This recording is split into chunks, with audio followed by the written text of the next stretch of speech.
So welcome everyone. This is the 11th class on writing the Heart Sutra. That's 11 out of 12.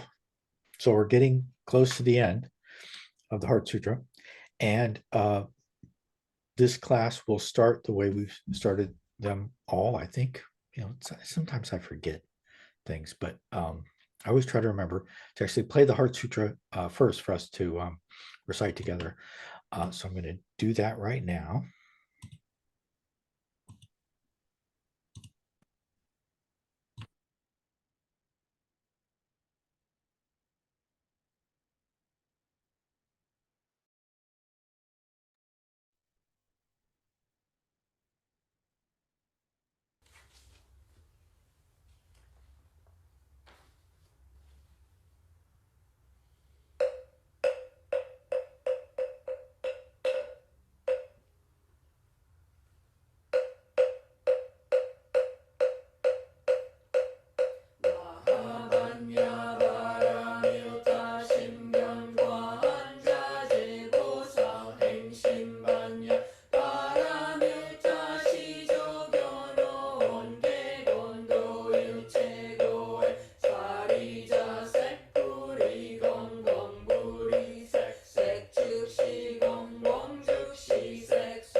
Okay. Does anybody have any thing they want to ask or say or bring up before we dive into almost the end of the Heart Sutra? So if at any time anything comes up, you think of anything, or you notice I've said something that doesn't make any sense or is demonstrably wrong or whatever, just unmute and let me know. Oh yeah, so I'm going to share my screen again. Let's see. All right, so this is the 11th class, and what am I doing here? Oh yeah, slideshow. And this is how far we've gotten. We are already at, line 22. So there's in the next slide, we'll see that there are, in fact, well, let me just jump ahead for a bit. I'm going to come back. So there are a grand total of 28 lines, although neither neither the mantra nor the title are numbered. So the title is just the title line, and the mantra is just the mantra line. So there's 30 lines altogether in this particular breakdown of the Heart Sutra, which is not, there's nothing standardized about this. If we had Xuanzang's original, then we could standardize on that.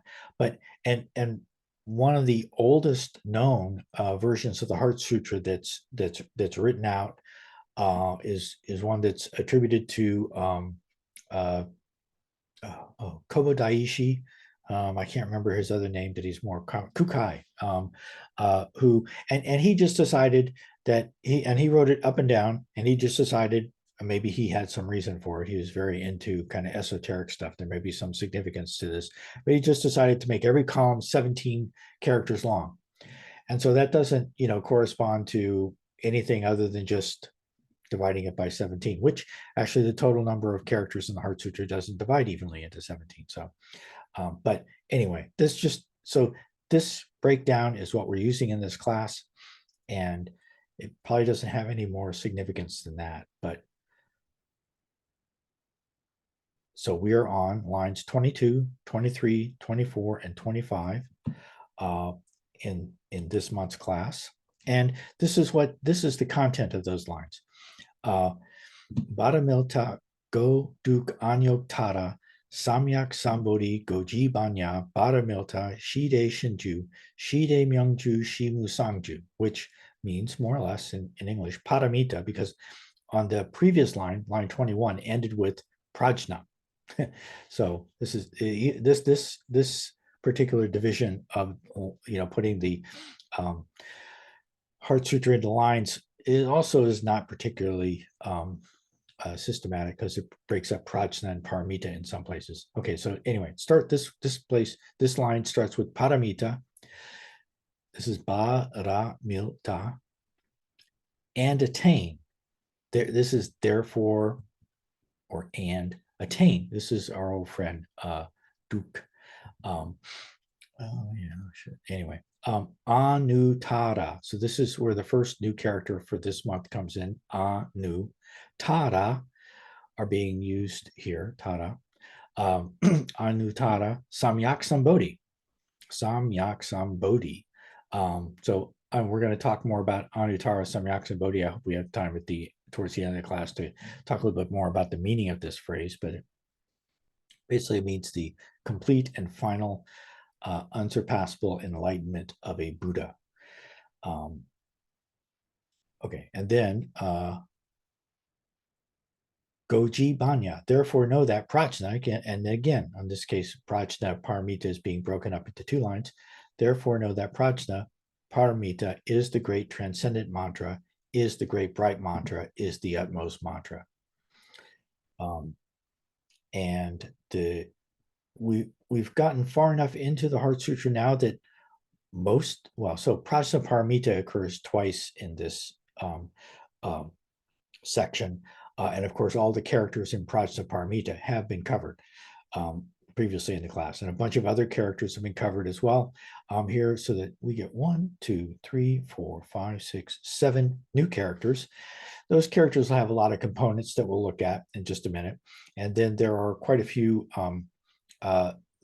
additional bonus characters that I'm going to include in this month's lesson, like the character for Zen, which is a good thing to know. I wouldn't want people to come away from studying, Chinese characters in a Buddhist context for an entire year and not to know the character for Zen. So, and there's a few others. Also, the character for Samadhi will also be included in this month's class. Okay, and again, we looked at this. These are the 4 lines that we're covering, and this kind of shows how much progress we've made. And yeah, all right. So this is the first line again. This is Paramita go-dug-a-nyok-ta-ra. Okay. So the first new character in this line is this character here, which is A. It's pronounced A, And in this context, it means ah. So it's not a particularly familiar, it's not a particularly common character as a, and I'm going to hopefully have some time to show some.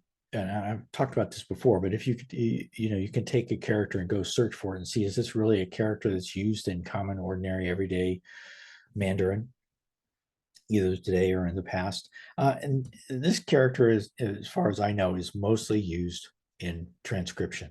So in this part of the Heart Sutra, there's a lot of just transcribing Sanskrit words into Chinese.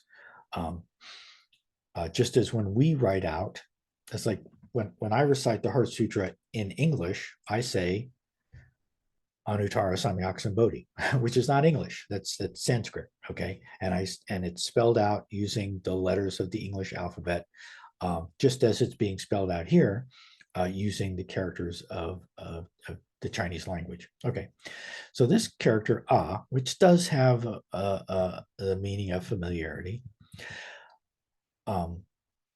it's oh yeah, and so the numbers are given. This is we're covering 360 characters in total in the 12 months of this class, and we're in the 11th month, so we're starting with character 301, and it's broken up into two components that have already been covered. First one is bu, and it means a mound or a city or a town. It's not particularly commonly, the meaning isn't especially important. It's a fairly common component though. And this is ga, and this is a character that gets around both in modern Chinese, and you'll encounter it a lot in Buddhist texts. There's a lot anyway. So the ga, which means something that either possible or something you can translate it into English, is either can, can, in the sense of like a can do something, or you could or can do something, or possible or a possibility, depending upon the context. And of course, ga is broken down into zhong, which was one of the first components covered. Zhong, which again is another component that isn't particularly commonly associated. It has this strange meaning. It's the fourth of the 12 heavenly somethings. I can't remember. I'm not familiar enough with, but it can also be just used to mean fourth. Okay, but this component here is gu, which is means mouth, and it's not usually what one would use in spoken Mandarin to refer to the mouth, but it is a very, very, very commonly encountered component. And again, it's broken down il, good old il, the number one, and good old guol, the hook, which shows up a lot. Okay, so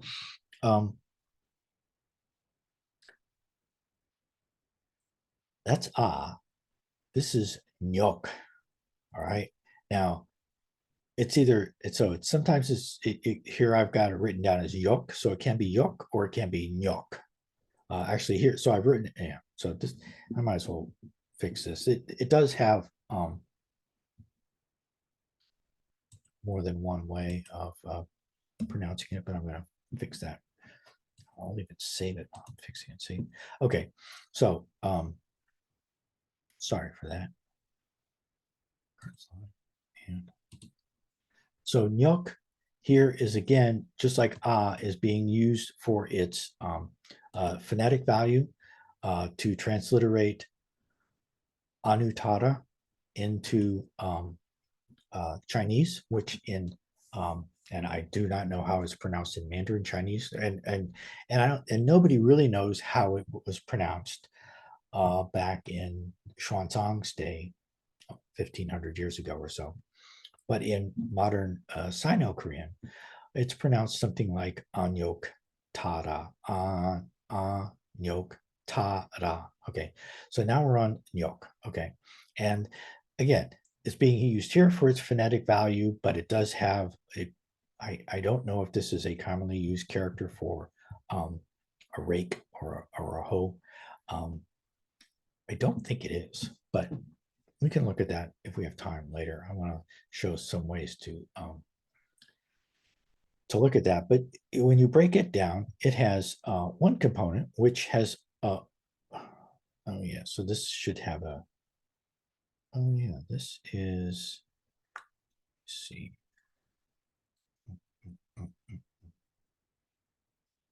Okay, good. Yeah, so there's an error on this slide, and I'm going to fix it here in real time.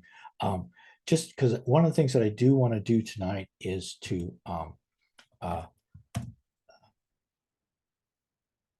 look more at the writing the Ox web application and how to use it. And this is a good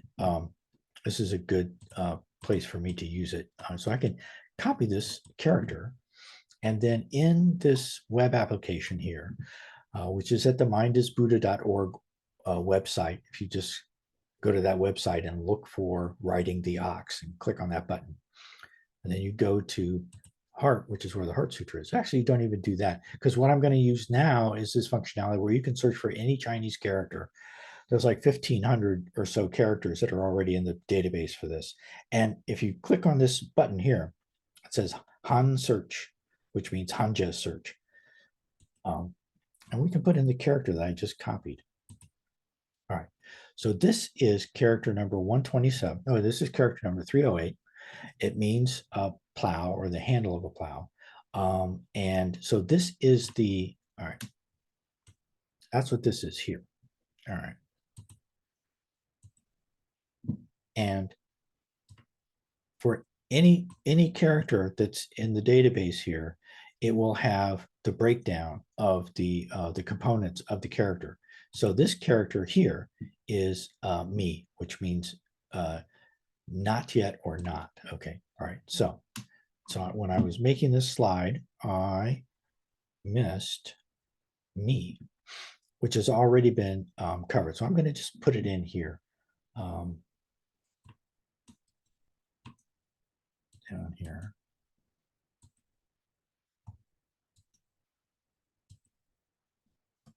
And this is a character that's already been covered back in a couple lessons ago.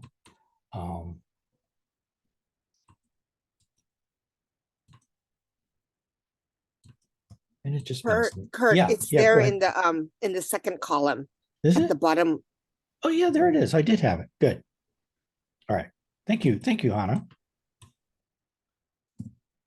All right. So, oh yeah. All right. So it's just need to move this number up here. There. That's the only problem on this slide. Okay. Thank you. It's good. But all right.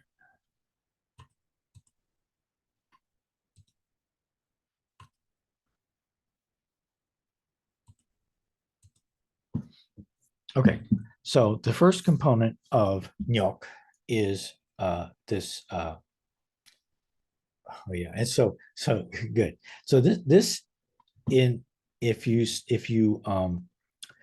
write it out, if you transliterate the Korean pronunciation for this, you get ROE, which is a kind of a clumsy way of trying to represent the sound that's in Korean, which is something like ore. And the O is kind of swallowed into the R sound. And yeah, so something like re. And I guess it means plow. And this plow is just made up of this me, and the me is just made up of mok. So you take the character for tree or wood, mok, down here, and you add one line to it, and then you get this me, which means not, and you add a line to that, and then you get this re, and that's the left, and then you squish it, right, because it needs to fit in on the as the left component for nyok. All right, so that's the left side of nyok. The right side of nyok starts with This is this is yok. And so this is an example of a somewhat phonosemantic compound, or at least this is the phono part, kind of yok, which gives the sound to nyok. And this is a character that means, I guess, let's see. Sorry about that. Humiliate, and pronounced yok. And it's a pretty complicated character. It's made up of two components. One, you might recognize this. This is the character of chon for inch, or a small unit of measure. This is the character for lion. And this is not, so this is in particular the character for the astrological sign of lion in the 12-month East Asian zodiac. And it's pronounced jin. So jin and chon are the components for this yok. And then this jin, this lion, is made up of the han, which is cliff, which is one of the very first characters that was covered, that e for two. And then this kind of a funny, so this character has a component, has a green star next to it, which means that it's it won't be in the it's not assigned as a separate standalone character, but it is a component form of this character here, which is assigned as a character, as an already been covered. It means what does it mean? Good, that's another. I can take this character, copy it, go back to this. And so one of the things that I want to, if people aren't already aware of it, is to know that you can always search for characters using this web application. And one of the good things about this web application is that it will, it's specifically geared towards Buddhist Chinese, and it gives a lot of different places where you might encounter a particular character or component. Anyway, so this is we, and it means clothes, or to dress, or to wear, or to cover, or to wrap. But if you take the component form, which is what we have here in this particular case, if you take that, and again, if you do a Han search on that, then you get, sorry, the character, is not in the Hanzi Writer database. So there isn't a stroke order animation for this component form of the character, but, and here I'm going to use the back button. You can go back to the character that we were looking at before, but the standalone form of the character, as opposed to the component form, does have a stroke order animation for it. All right.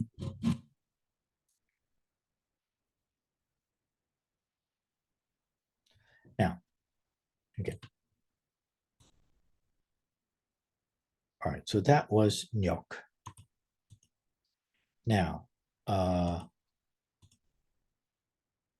so the next character, we have to skip down to the next line before we get to it, because after anyok is ta-ra. And so ta-ra is part of, so this is the Sino-Korean pronunciation of Anuttara, as in Anuttara Samyak Sambodhi. And ta-ra is the same ta-ra, ta and ra, that are part of Prajna Paramita. All right. And the character for 3, sam, has already been covered. So the next character is another phonetic character. This is the character for myak in Samyak Sambodhi. Samyak Sambodhi, as it's kind of pronounced in Sanskrit. So this myak means means contempt, I guess. I don't think this is a particularly commonly encountered character, but at the same time, it's being used here not for its meaning, but for its phonetic value as myak. And this might be familiar if you remember. This is one of the forms of cho. This is a radical form for the character for grass, cho. This is a new component, so that obviously goes on the top here. Okay, so this character has the character for myak has three parts: a top part, a left part, and a right part. And the top part we just looked at is the cho radical. Then the left part is this squiggly thing here, which if you look this up in a Chinese dictionary or online, there's various definitions for it. It's pronounced something like, well, in Sino-Korean, it's pronounced chi. It means a weird, it might refer to a legless insect, but usually it's used to refer to strange mythological creatures. One description that I saw is that this is a creature that's like a cat with no legs. Whatever that means, I really. But anyway, it's a component part of myak, and then the right component of myak is this character mo, which just means child, and mo can be broken down. This is Beck, which is a very common word in Chinese, and I believe in Korean as well, means white or clear. This is a common component, but it's kind of it's a form of the character for in or person, and Beck is just the the sun or day character with a byul on top of it. Byul here, the byul component is just turned into a little dash on the top of the character. Okay, so this would be a good time to take a 5-minute break, come back, and plunge ahead into some more characters after that.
Can you hear that, Elizabeth? I brought for show and tell. I don't know if anybody else brought anything for show and tell, but I did. And so when we listen to the recording of the Heart Sutra, oh, wait a minute, what was that? No, seriously, what is that?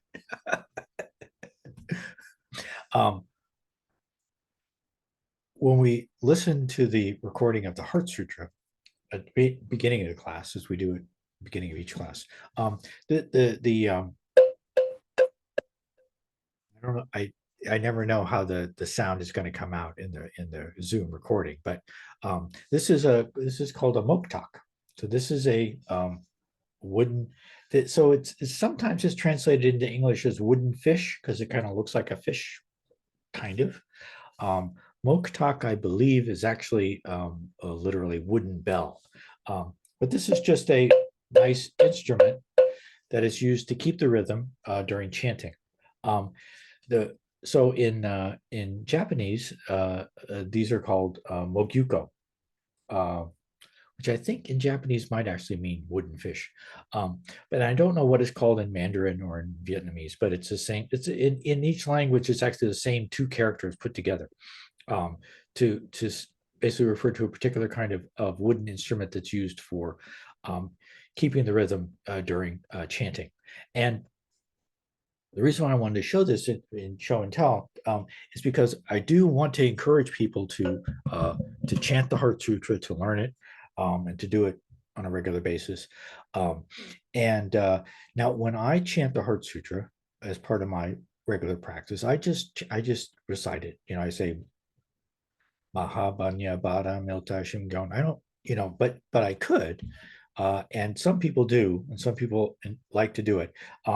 Like to hit a moktak to keep rhythm, and especially if you're part of a group that meets together, one nice thing to do is to have people share responsibilities.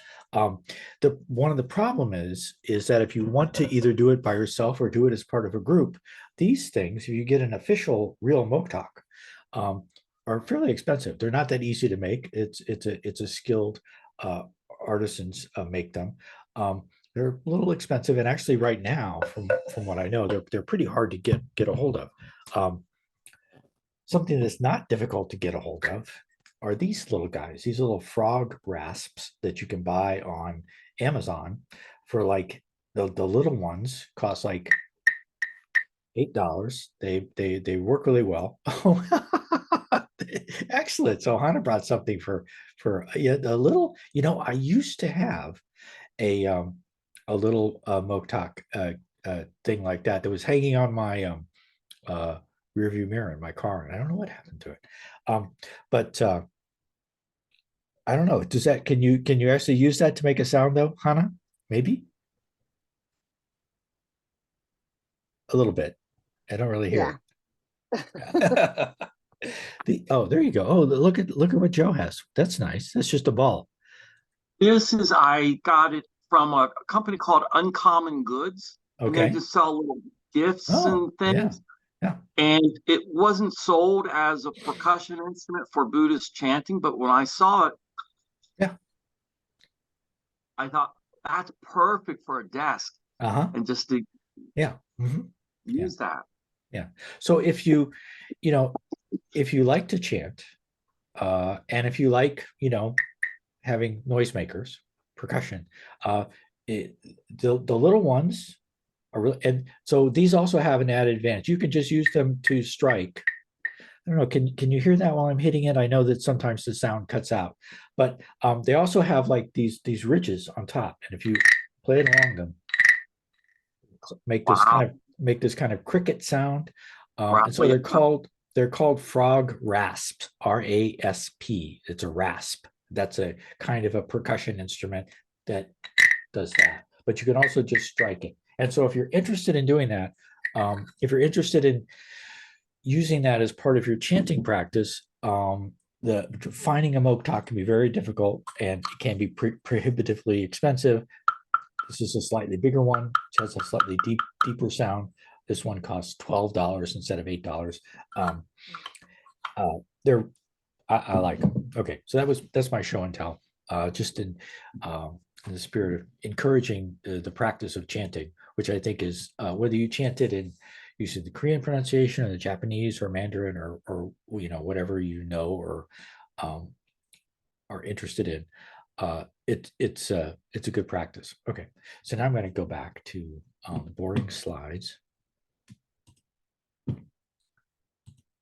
Hopefully not too boring. Let's see. Share my screen again.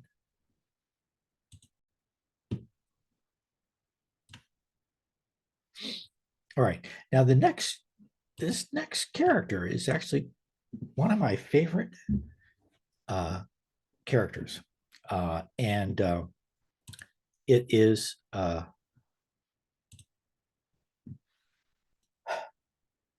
character for great. Oh no, I don't know. Let me stop sharing. Okay. And stop the slide. There we go.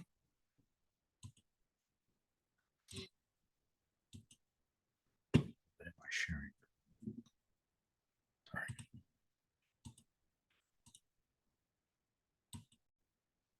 This is one of the simplest characters that there is.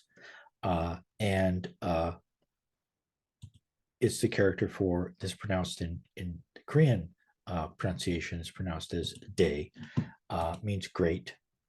And it shows up a couple of times, well, actually several times in this part of the Heart Sutra. The great, bright, well, no, this is called, okay, so in this line we say the great transcend. So one translation of this, and I'm going to talk more about this character and different ways of translating it in a minute, but let's just give some appreciation and attention to dae. This means great. And when I first decided to try to learn the Chinese characters in the Heart Sutra, I was expecting this to be the very first character in the Heart Sutra, because the very first character in the title of the Heart Sutra, because the first word in the title of the Heart Sutra is Maha, which is Sanskrit for great. But in the title of the Heart Sutra, it's spelled out phonetically with a character that is pronounced Ma and a character that is pronounced Ha in Chinese, in Sino-Korean anyway, but dae. So this is not the first character in the Heart Sutra. In fact, we don't get to it until quite a ways into the Heart Sutra.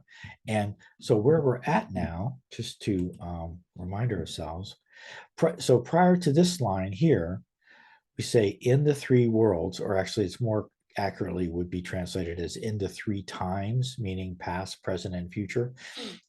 In the three worlds, all Buddhas rely on Prajna Paramita and attain, and then we get to this, and attain Anuttara, Samyak Sambodhi. So here's we have the character for attain. This is kind of the character for either and or therefore. Attain Anuttara, Samyak Sambodhi. And then we say, let's see, all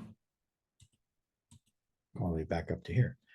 So before this is all Buddhas rely on Prajna Paramita and therefore attain Anuttara, Samyak Sambodhi. Therefore, know, this is go-ji. Therefore, know that Prajna Paramita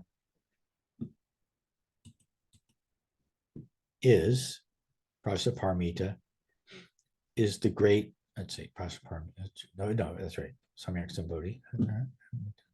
Prajna Paramita is, this is she, good old she, which means is or this in classical Chinese, the great transcendent mantra.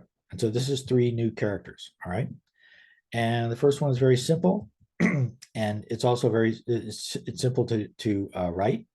You make usually horizontal strokes in Chinese are left to right, and in this case, this one is left to right. Then you just make two strokes, and usually when you have vertical strokes, you make them in order, going from left to right. And so you make this one first and then this one. That's how you would write day. Very simple. And the meaning is very simple. It just means great. It means, great.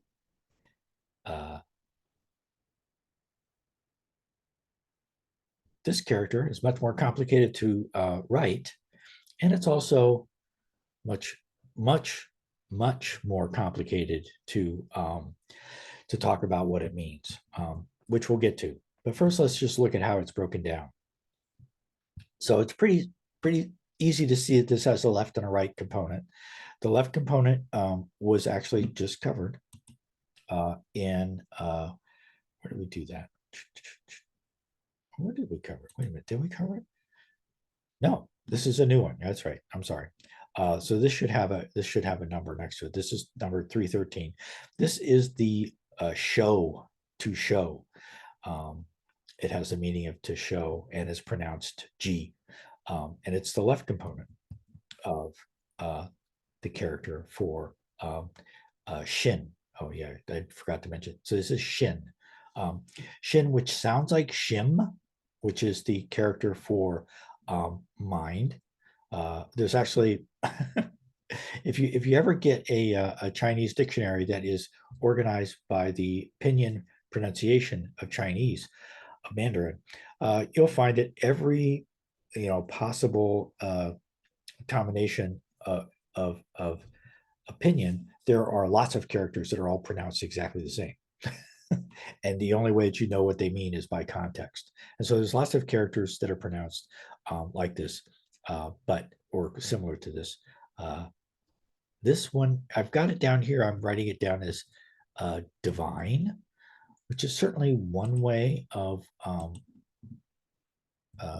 saying it. In the translation that I'm most accustomed to, it says transcendent.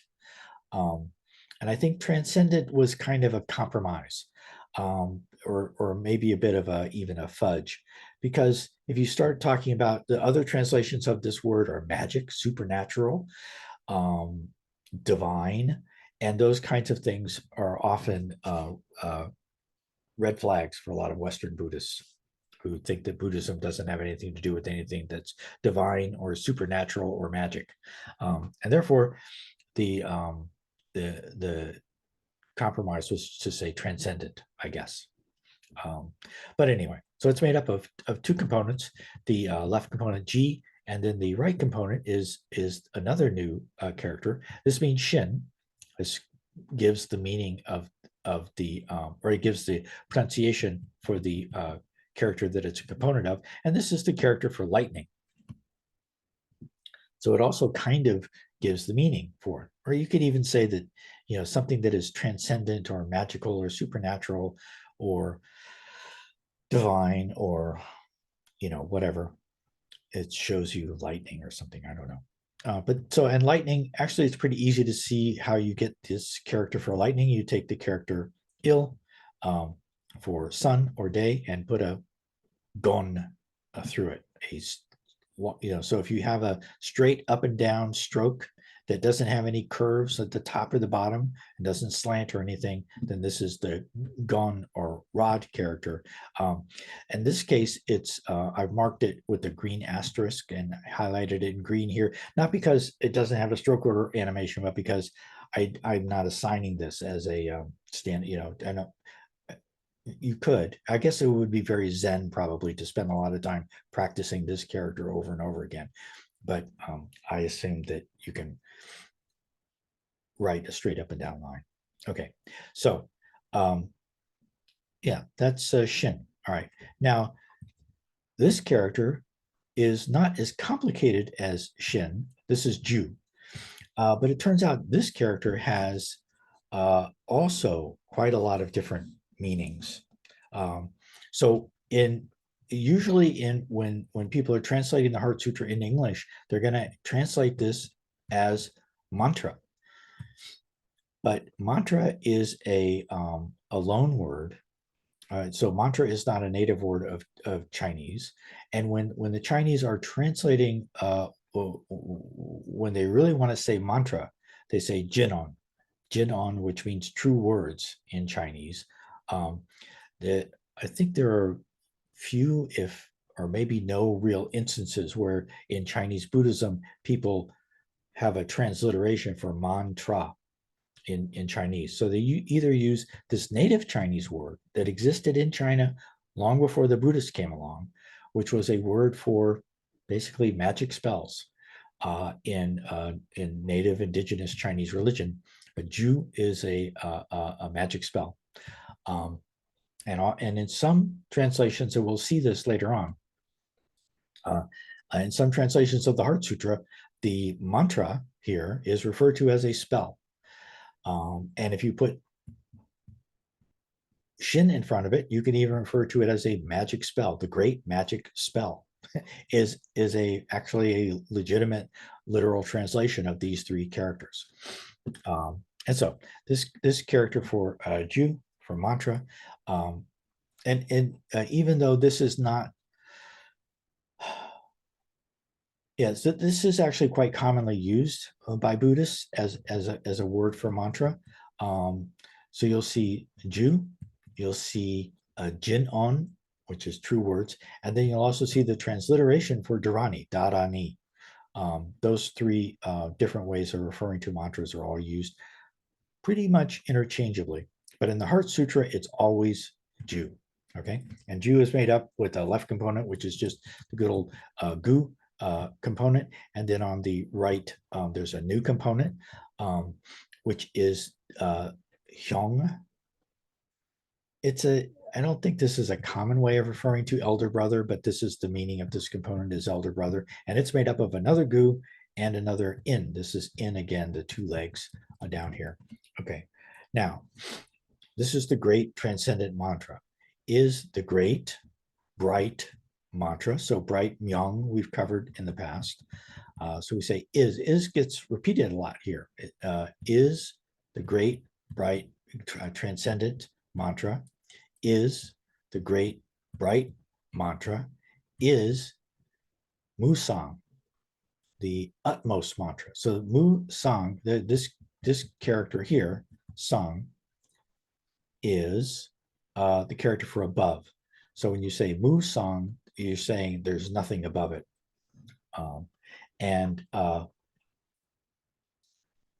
Musang mantra. So this is a Sang mantra. Okay. All right. And of course, the character for Sang above is pretty simple. So it's not being broken down into component characters. All right. And that's actually all of the characters in this part of the Heart Sutra. And the remaining characters are made by rearranging the components that have already been covered either in this lesson or in previous lessons. So the first one being, as advertised, the character for Zen. This is the character for Zen, or as it's pronounced in Korean, Sun. And it's made up of this. Oh yeah, so now I've got it numbered. We did encounter this already over here in Shin. Okay, so I could put that over there. But anyway, so this is the Jin left, the left clothes radical. It's often referred to as that. This is an interesting component here, and this is a new component, but it's made up of components that are very familiar to us by this point. It's got two gus on top, like two little eyes. Then it's got an il down here, and then a ship cross that goes through. Well, it's actually kind of stuck on the bottom of the il, but then also goes up into it, crossing the line in the il. And this means a single. And so this actually came up before. One of the characters I introduced in either the last lesson or the lesson before was the character for trigram. Okay, so in Chinese, in the I Ching oracle, the lines that are written that make up the I Ching oracle, there you have three lines. They're either continuous lines or broken lines, and you have a set of 8 trigrams that can be combined to make 64 hexagrams.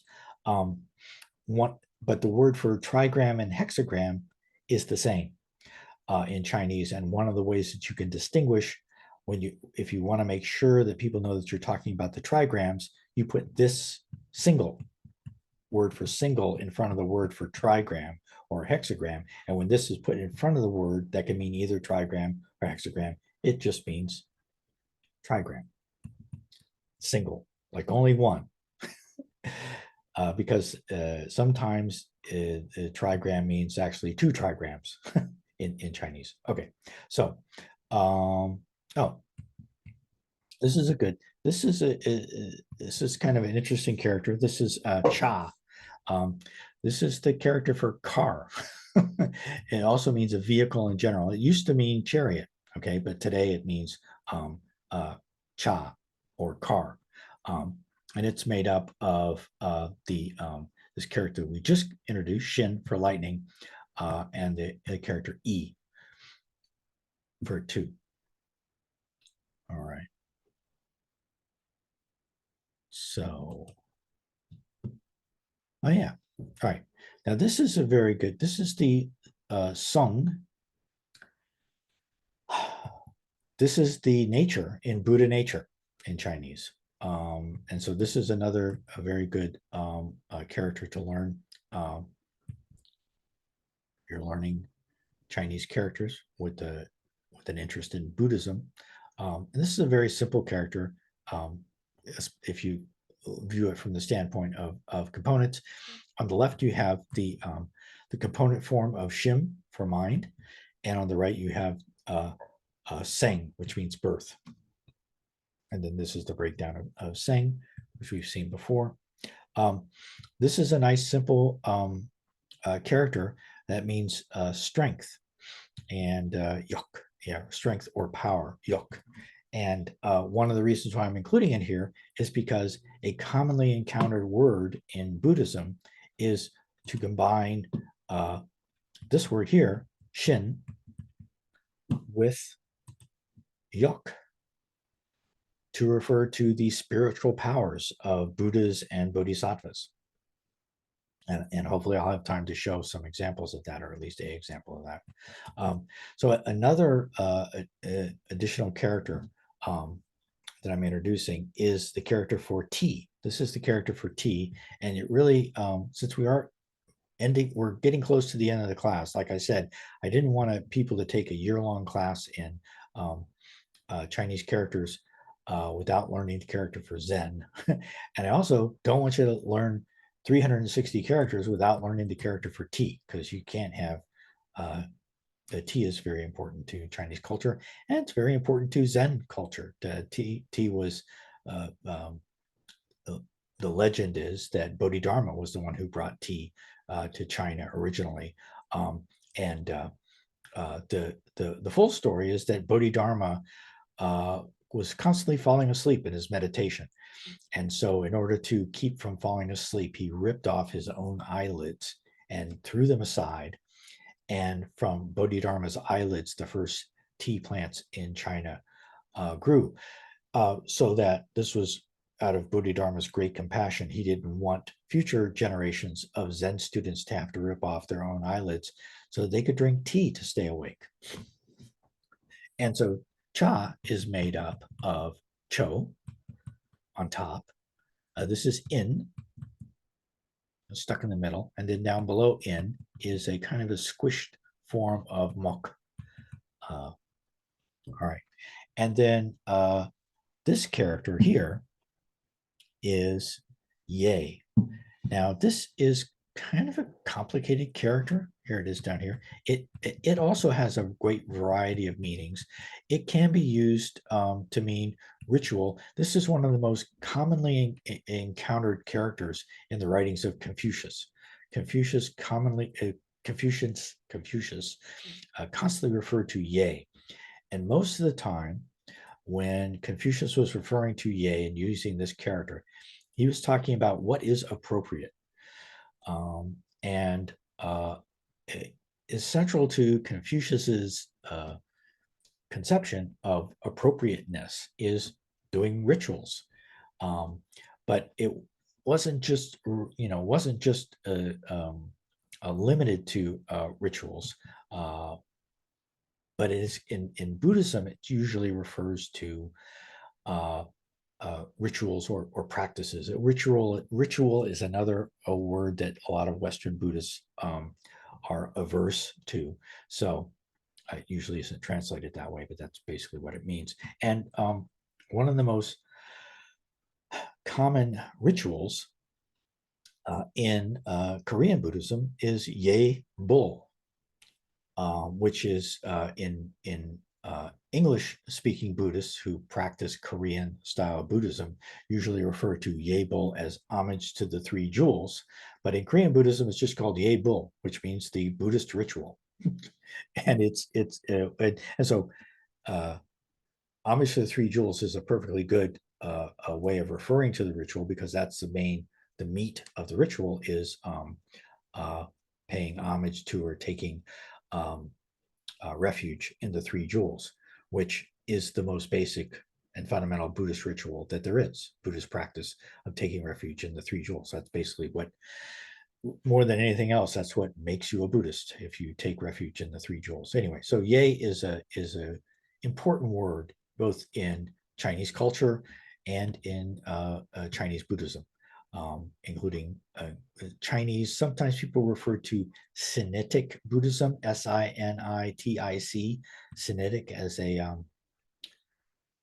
as an adjective to mean something having to do with Chinese, just as we refer to Sino-Korean, meaning basically Chinese pronounced the way it's pronounced by Koreans. Sinitic Buddhism is kind of a way of being more inclusive and saying Chinese Buddhism, but also Korean Buddhism and Japanese Buddhism and Vietnamese Buddhism, or it's also commonly referred to as just East Asian Buddhism. But this is a very important concept and word to know in East Asian Buddhism. Okay, and it's made up of, again, this the left clothes radical, G, this strange component, which hasn't been encountered before. Even though this is a new component, it's just made up of things that we're already very familiar with. It has the wall component, which has already been covered fairly early on in the class, and two guns. So basically you take a box with a horizontal line in the middle of the box and two lines coming into the box. The lines extend above the box, but not below it. All right. And then wall is made up. Wall has the same components as ill. So, as ill. So it can be a little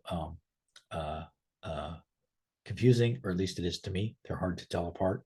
The character for to speak or say, and the character for day or sun.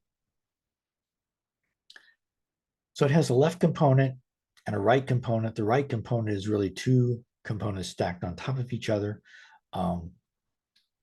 This strange character here, just not that complicated, but it's not a particularly, it means P. This is the Chinese character for P, which is pronounced do. This is pronounced gok, by the way.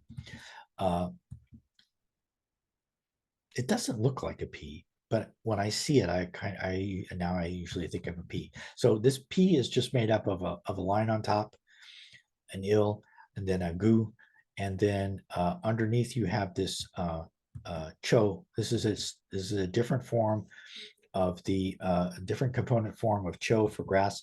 This again is one that does not have an animation available for it in the database. That not only my program, the Writing the Ox web application, uses the same database that virtually any stroke order animation that you'll find anywhere on the World Wide Web will be using the same database, and this component is not in there. But it's made up of the eyebrows of Paul, right, which is a component form of 8, and just a straight line, the ill, all right? And just got one more set of characters to get through. There's a bunch of characters on this slide, but they're all very simple. Well, this one isn't all that simple, but it's an important character. Why is this important? This character means song. This is another one that has, and I skipped ahead to this one because this is the one that's a little bit more complicated. I'll get back to the other ones. This is in the Kanzeon chant. This is in Japanese. In Korean, this is pronounced sang. In Japanese, it's pronounced raku for some reason, completely different. Let me show you. I'm gonna, let's see, get out of this. This is another thing that we can do with this web application. It has the Kanzeon chant in it. Go down to, oh, no, I was wrong. This is Jo. In Korean, in Japanese, it's pronounced Jo. Right. In Korean, it's pronounced sang. In Japanese, it's pronounced Jo. This is Jo, Raku, Ga, Jo, which are the, if you don't know the Kanzeon chant, it's one of the shorter chants out there.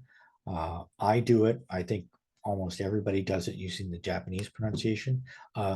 This is right kind of in the middle of the chant. Jo, Raku, Ga, Jo is permanence, or always, common, general, constant. So permanence, happiness, self, and purity. And these are the four characteristics of nirvana. And so I wanted to get one of the characteristics of nirvana in there. Purity is also is this in? Yeah, this is also in the Heart Sutra. So the Heart Sutra has mujong, no purity, and the Kanzeon chant has purity. And that's because in the Heart Sutra where we chant mujong, we're referring to samsara. In the Kanzeon chant, where we chant Jo Raku Gajo, we're referring to nirvana or something like that. All right. So anyway, this is sang, which is pronounced in Japanese Jo, and it's made up of this character here. This actually is not going to be introduced until the next class, the last class. This is the component form of the character for so. These three little dots, these three little dashes on top of here is a component form of this character for so.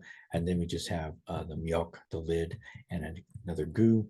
And then this is the gun kerchief character that was introduced early on to make up this kind of, I like this character. Anyway, so this is the character for jung, which means correct. This was one of Zen Master Sun San's favorite words in English. He always talked about correct action, correct relationship, correct situation, correct function. He's very interested. Things need to be correct. And if we have time, we will see another application of this word jung in Buddhism.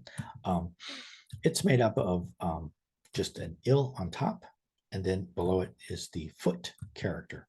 Now, one of the reasons to introduce the foot character, well, actually this character here, one of the reasons why I wanted to introduce this is because it's cool. I like the character for correct. It's pretty pretty simple, and it is a character that's used in modern day Mandarin. It's, if you take a Mandarin course, if you get an answer right, this is the word that is going to be used to say you have the right answer. This is the correct answer. Okay. But also, this is a component of the character for samadhi, which is the last character that we're covering in this month. This is the character which is pronounced in, it's pronounced as jung in Sino-Korean. And it's pronounced as something like ding in Mandarin. Anyway, so this is correct, jung, and it's made up, and the foot is ji, okay? And this is a direction, or no, this is honest, right, that's right. This is bang, which is honest, And it's a yeah, I'm not in. Make sure I have this right.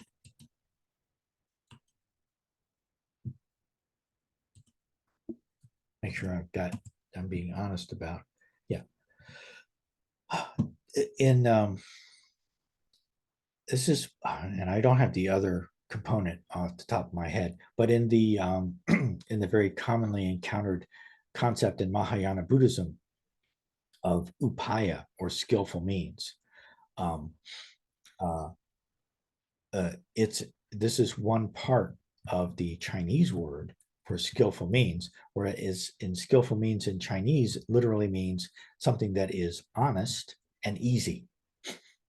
So it means you're making things easy, you're making an explanation easy, but you're not misrepresenting what it is that's being explained or made easier. Anyway, but this is honest, upright, bong.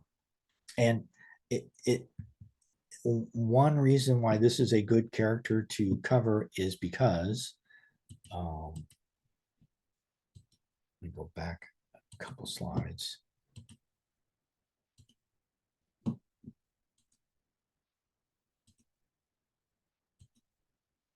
It looks an awful lot like the character for strength, which is yuk, but it's not the same. Okay, and so this is the character for north. I wanted to get in all four directions. In next month's class, we will cover south, east, and west. Actually, will be part of next month's class when we finish up. But this is the character for north, which is pretty simple, and it's just made up of these components here, including this relatively recently introduced component, B for spoon. Or it's interesting, this little component down here can mean either spoon or dagger. And anyway, and so okay, and so this is the character for samadhi, which just has a myon, the roof radical, on top of jong. And you can see that when you write the character for jong, samadhi, this is the bottom part of the jong component is kind of curved up like that. Doesn't really look like this component, but that is the decomposition that that I've seen and that I think is probably the best to use. I don't know. Let's see. Oops, didn't want to do that quite yet. Like I said, we will talk about Anuttara, Samyak Sambodhi in a minute. Does anybody have any questions? We've got a few minutes before we need to take a break.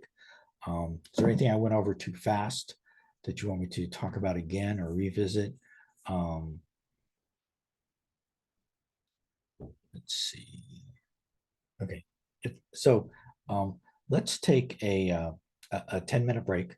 Come back and we'll finish up. I'm going to go over some of the things that I did go over a little too quickly again, and provide some context and justification for some of these characters and why they're important to know.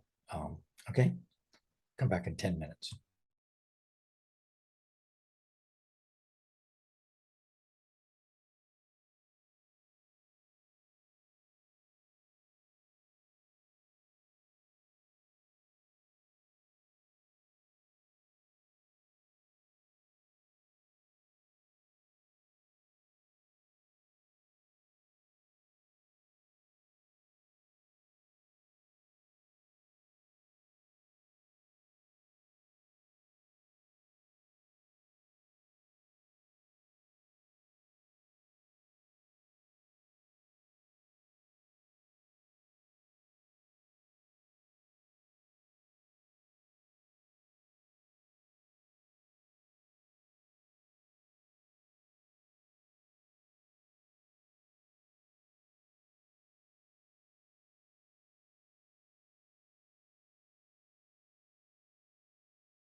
Okay, so we're going to start back up now. As always, if anybody has any questions or sees something that I've done wrong, please let me know. I'm going to move on to actually kind of moving back to let's see.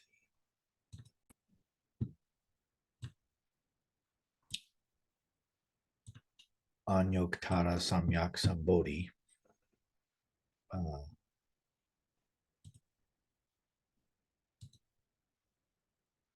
And look at what this actually means and what the significance of it is. And the kind of to cut to the chase, the significance of this phrase, Anuttara Samyak Sambodhi, is that the word enlightenment sometimes just gets thrown around a lot. People have enlightenment experiences. People have, and if you read enough stories, especially in the Zen tradition of great teachers, they'll talk about how many big satoris they've had, how many medium-sized satoris they've had, how many little satoris they've had. And all of these experiences sometimes just get referred to as enlightenment experiences. If you want to clarify what you're talking about and clarify that you're absolutely unambiguously talking about the great awakening of a Buddha, then you say Anuttara Samyak Sambodhi. And so in the, we go back to the very first slide of this presentation. Anuttara Samyak Sambodhi is right here, and going from line 22 to 23. And the first part, Anuttara, this is how it looks in Chinese characters when you spell it out in using Chinese characters only for their sound, not for their meaning. If you want to express Anuttara in Chinese using characters for their meanings, not for their sound, then you say musang, nothing higher, which is one of the ways of referring to the Prajna Paramita mantra. This was actually in let's see. Yeah, right here. In line 25 is the utmost mantra, or the supreme. I can't know. This one we call supreme. I think is the supreme mantra. You know, translating these things is. But anyway, so this is the say is the great transcendent mantra. Is the great bright mantra. Is the utmost mantra. Yeah, this is translated as utmost. And then in line 26, we say is the supreme mantra. And then we're going to cover that in next month's class, what the Chinese is that's being translated into English as supreme. But here, this epithet that's being used for the Prajna Paramita mantra is part of the way of describing the perfect and complete enlightenment of a Buddha. Not the awakening experiences that you might have had, you know, while you were doing meditation this morning, probably, unless you are now a Buddha. Musang. Musang is the Anuttara part. And Musang is kind of a fairly good, accurate representation of the meaning of Anuttara, the original meaning of Anuttara in Sanskrit, as far as to my understanding. Okay, Samyak.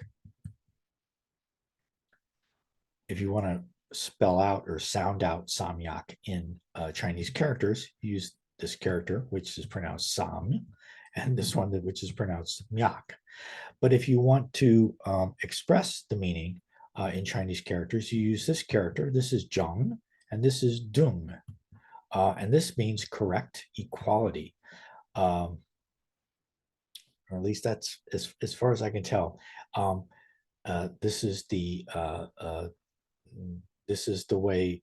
So this is actually a way that Chinese Buddhists write out. Sometimes they sound it out, Anuttara Samyak Sambodhi. Sometimes they write Musang, Zhongdong, Zhonggak.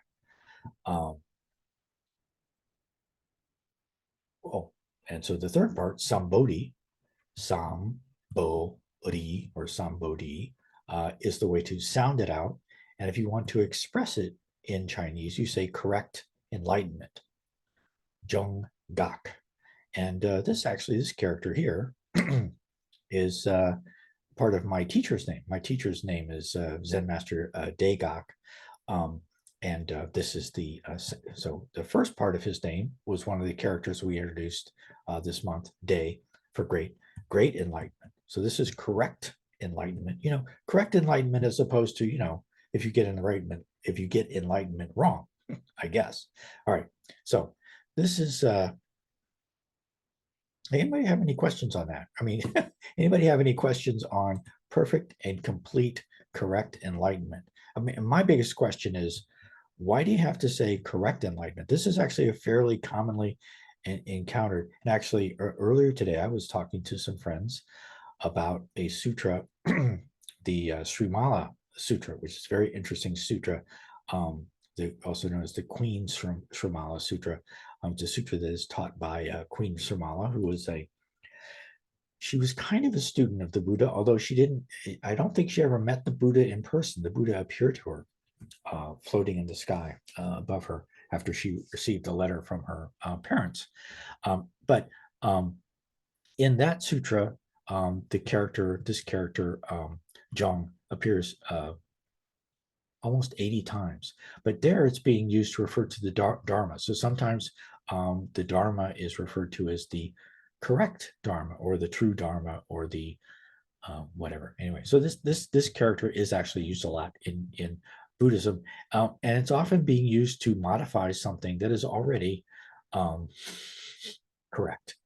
Enlightenment is already correct. Anyway, so Zhonggak. All right, so I'll move on. And here we are. These are different ways of translating these. So this is getting a little bit ahead, but I wanted to look at the different epithets that are being used to praise the Prajna Paramita mantra. So this is the great transcendent mantra.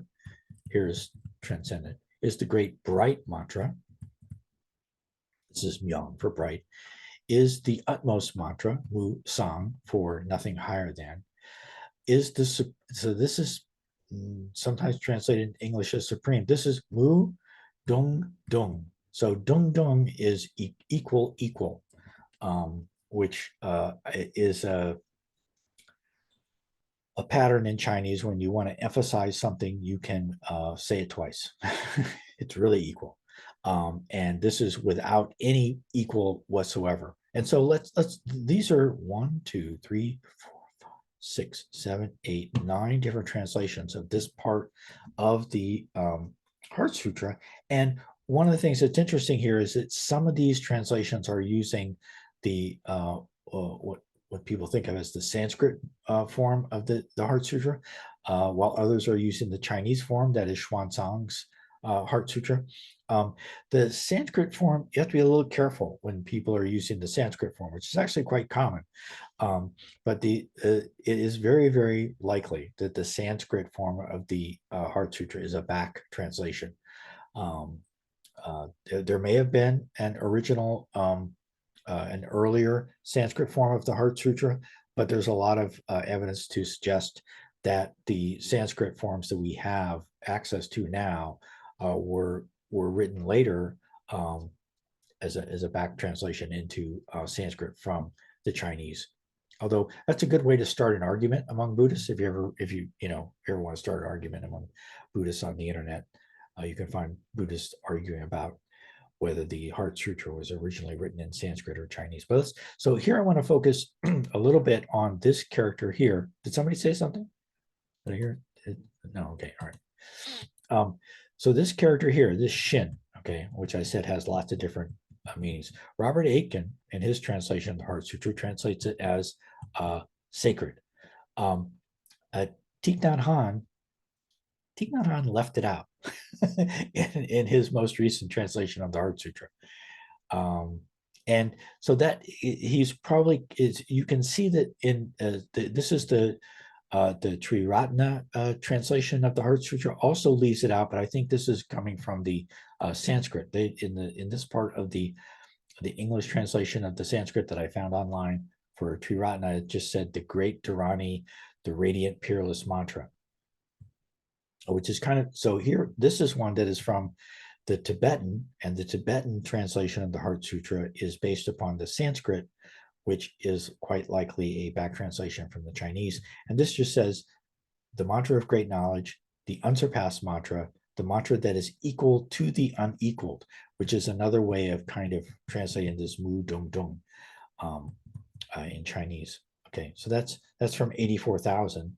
So Thich Nhat Hanh, this is from one that I just found from some, I don't know who this is, George Boré, who's at professor at Shippensburg University in England somewhere. He's translated as the great mantra of Prajna Paramita, the mantra of great magic, the unexcelled mantra, the mantra equal to the unequaled. And we see that here this is called magic, here it's called sacred, here it's called miraculous. This is in the standard, so I found this at sotozen.com, but I believe this is the officially approved English translation from the Soto School of Zen, where they refer to as the great miraculous mantra. Edward Kanze, in his translation, where he was also using the Sanskrit, he consistently refers to the mantra as a spell, which is kind of interesting. And he does not have a translation of this, and it just goes the great spell. Well, actually, so this is actually, yeah, no, that's right. This is actually a way of translating Shin, great knowledge. This is great knowledge in the sense of the kind of supernatural or supernormal knowledge that a very advanced bodhisattva or a fully enlightened Buddha has. The utmost spell, the unequaled zone. And here's the great magic mantra again. This is from this is from a USA-ShaolinTemple.com. And this is Red Pine's translation, where he's mostly using the Sanskrit here. And so he refers to the mantra, I misspelled mantra, namtra, the mantra of great magic, the unexcelled mantra, the mantra equal to the unequaled.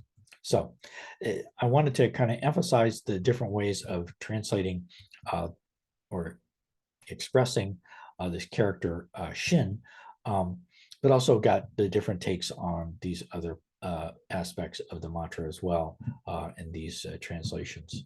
And these are I found all of these just by searching for Heart Sutra translations online. Oh yeah. Thank you so much. This is really interesting. Okay. Oh, the translations, that was unexpected. Well, so yeah, I think originally everybody's translating the same thing, but coming up with lots of different ways for different reasons. Anyway, so here is a phrase that is encountered in many sutras, shinyuk, which can be translated as spiritual power. Often in translations, you'll find it translated as supernatural power, which is actually not a bad translation, but it has connotations. Many people have, when you say supernatural, they think of, ghosts and vampires and werewolves or whatever.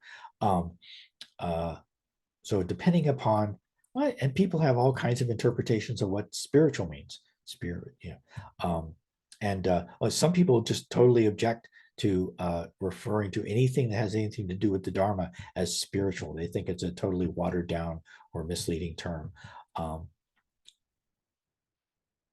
which is another good reason to learn the Heart Sutra in Xuanzang, the original Heart Sutra, however you choose to pronounce the characters, but to learn the actual Heart Sutra that Xuanzang wrote down long ago. In the in the Medicine Buddha Sutra, there's this interesting phrase, um,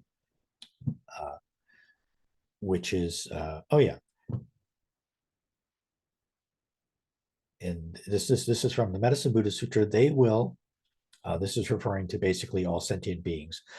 They will, thanks to this Buddha's, this is the Medicine Buddha's, spiritual powers escape from all suffering. And then I've kind of broken this down. Therefore, Bull is just Buddha. Shin-yok is the, so this is Bull. Shin-yok is the spiritual powers of this Buddha. Jung is a way of saying everyone or all spiritual beings. Go is just suffering. This is I've put the character numbers for the characters that are in the Heart Sutra, which is most of the characters in this phrase can be found in the Heart Sutra. And in some instances, like this character for Jung is not in the Heart Sutra. The word for sentient beings that's usually used in Chinese is actually not in the Heart Sutra. But we have this component that's a major part of it. Myong is in the Heart Sutra. And then this last part, which is they will escape all suffering, is actually a compound word combined from the Chinese word for to loosen and to take off, which basically means they will be released from all suffering. And again, these are two characters not found in the Heart Sutra, but parts of them, most of the parts of them are found in the Heart Sutra. It's a really complicated character. It's a cool character. It just means to touch.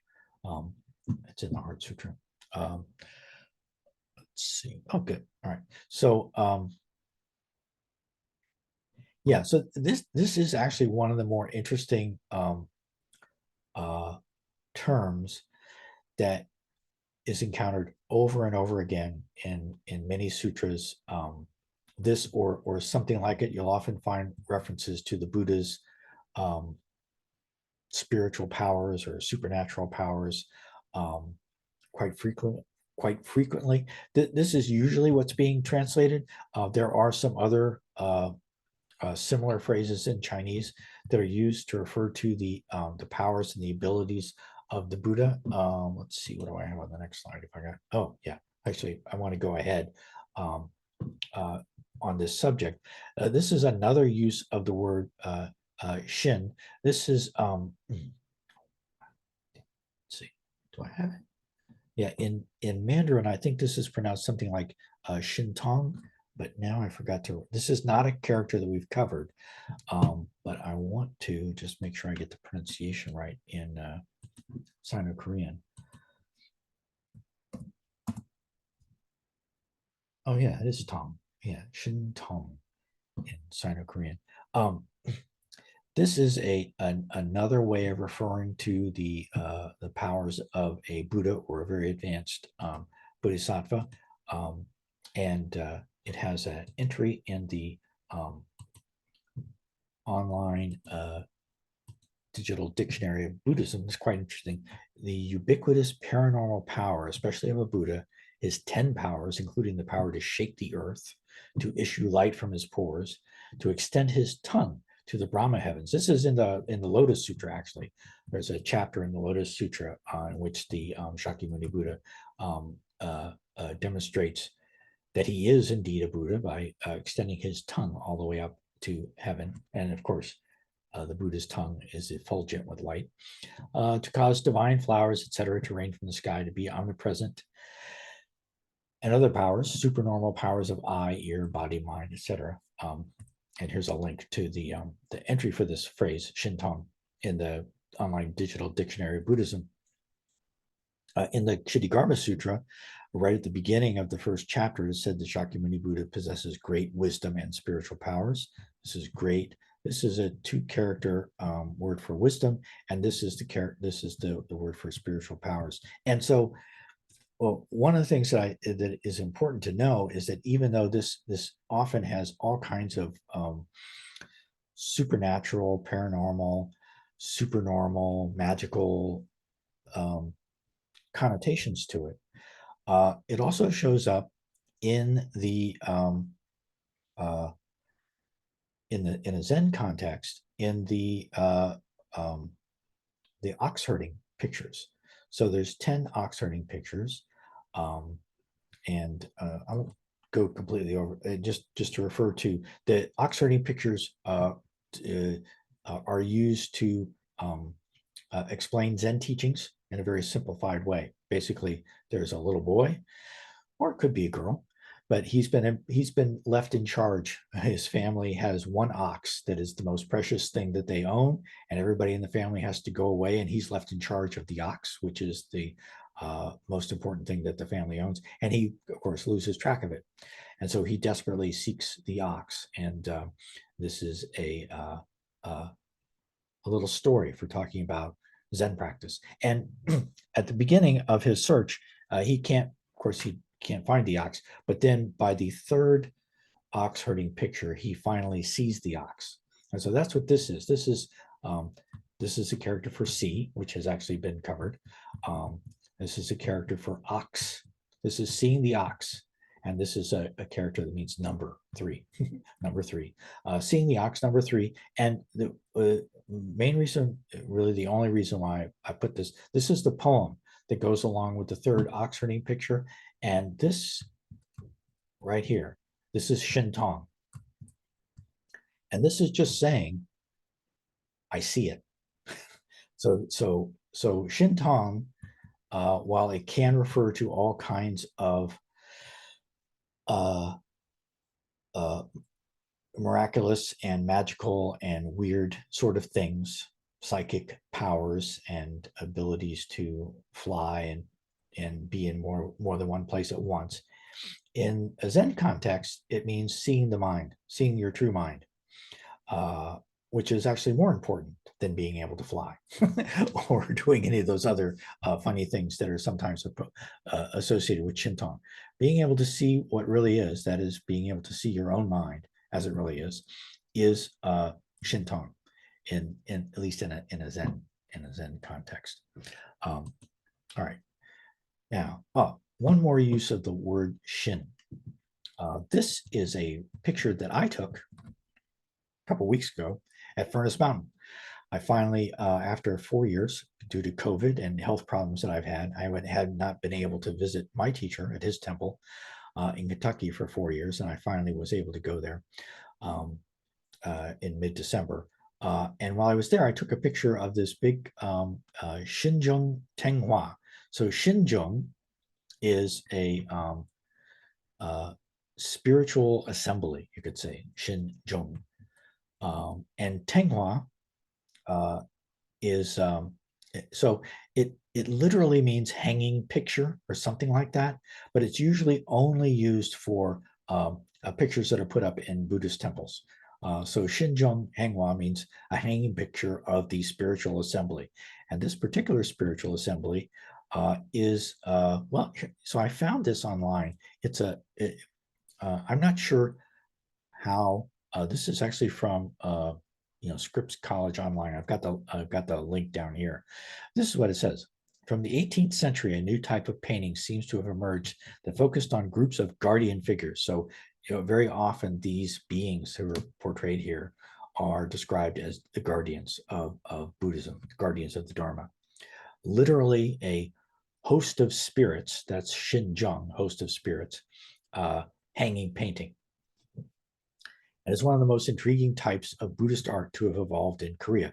And so what this article is saying is that actually during the period of time in Korea where Buddhism was no longer being supported by the powers that be, the aristocracy and the government were officially opposed to Buddhism, and there was always a threat that Buddhism would just disappear in Korea. And then people started painting these pictures and putting them up in Buddhist temples. And these are the guardians who were protecting Buddhism during this time. One of the reasons why I'm not 100% comfortable relying on this description is because they say examples are relatively rare. Actually, you find these paintings, I'm pretty sure, in every single Buddhist temple in Korea, and in at least one Buddhist temple in Kentucky, which is where I took this picture. And one day I will go through and learn who all of these beings are. But these are Shin, Another translation of the word Shin is God or deity or spirit being. And these are, this one has an elephant hat. In fact, it's kind of cool to zoom in on some of these. Oh, is it going to show? No. Oh, yeah, there it is. That's good. Yeah. Try again.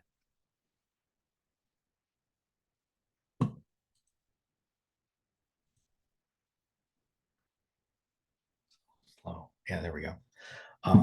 This guy here has an elephant hat. This guy here is fire in his hands. This is the central figure. This I actually looked up and found the name of this particular being. I'm not sure. There might even be Maitreya. These two beings back here are actually obviously pretty important. I think that they are important bodhisattvas. Anyway, so this is just another use of the word Shin, which can be translated in lots of different ways into English. It's one of the ways of describing the mantra in the Heart Sutra. And so I think, yeah, I think that's what I have. Yeah. Any questions or comments or anything you want me to go back over or like that at this point? No, but that's very interesting about this painting. I've seen it at Furnace Mountain myself, and it's always very intriguing to almost get lost in it. Yeah. So in Korean Buddhism, when someone builds a temple, there's three important things that people like to give as gifts to the people who are building the temple, and this is one of them. You got to have a painting of the guardians. The two other things are you've got to have a grandfather clock and chandeliers. Those have less obvious Buddhist connotations. And also, I mean, this is kind of, people, these are not necessarily Buddhas or even bodhisattvas. These are guardians in Buddhism are often native spirits of whatever country or region they're in, and that have converted to Buddhism and have aligned themselves with Buddhism. That's generally what's being referred to when you refer to guardian. So in Japan, the kami, the indigenous spirits of native Japanese religion, are often seen as guardians of the Dharma by people which most Japanese people, don't make that much of a distinction between Shinto and Buddhism. And in Korea, most Koreans believe in their traditional indigenous God, or believe in, or not, but they don't make that much of a distinction. In Korea, if you go to, in addition to a painting like this, any respectable Korean Buddhist temple will have a shrine to the mountain god as well, often a separate building with a separate altar for the mountain god, which is only right, because inevitably any Buddhist temple in Korea is built in a place where there was already a mountain god temple. And so there still is. Anyway, so any questions, or we should close with chanting the Heart Sutra then. Let's see. I'll stop sharing for a second as I search around to find my. There it is.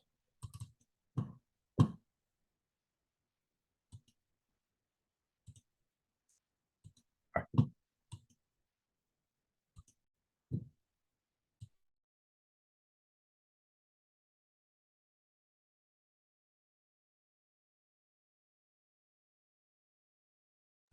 You can see my screen now, right? Is that right? It's being shared. Okay, good.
Bye, everybody. Thanks for coming. Thanks. Wonderful to see you.